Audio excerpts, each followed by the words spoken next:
There was something different about Jide, and she felt a flicker of excitement. Perhaps he was the man who wouldn't disappear after a few weeks. As Amanda began spending more time with Jide, she felt her confidence soar. He was attentive, charming, and seemed genuinely interested in her. He complimented her on more than just her body, which was a refreshing change from her usual suitors. For the first time in a long while, Amanda allowed herself to believe that this might turn into something real. But beneath the surface, her body was beginning to show signs of strain.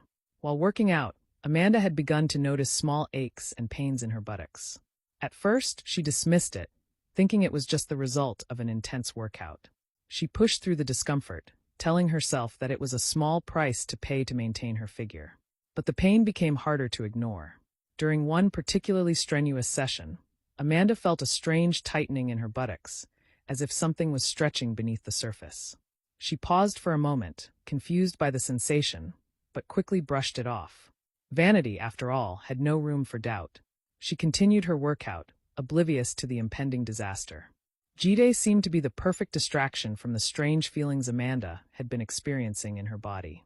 He was different from the other men she had dated, more attentive, more thoughtful, and seemingly interested in more than just her appearance.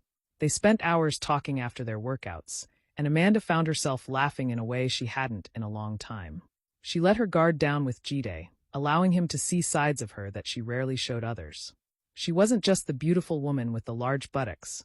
She was also a smart, ambitious woman with dreams beyond her physical appearance. Jide made her feel valued, as if she were more than just her body.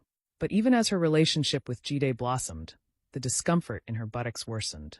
Amanda began to feel an odd pressure whenever she sat for too long, and there were moments when she could have sworn she heard faint, unsettling sounds coming from her backside, like a balloon being stretched to its limit. She dismissed it, not wanting to deal with any possibility that something might be wrong with her perfect figure. Amanda stood in front of her full-length mirror in her apartment, admiring her reflection. She was dressed in a form-fitting dress that accentuated every curve, especially her large, round buttocks. Her hair was freshly done, makeup flawless, and her skin glowed with the radiance of someone who took pride in her appearance. She felt invincible, untouchable, and beautiful. But as she turned to look at her profile, a flicker of doubt crept into her mind. The pressure she had been feeling in her buttocks lately had been getting worse. There were times when it felt as though her skin was being stretched to the breaking point, and the strange, faint noises she had started to hear when she moved were becoming more frequent.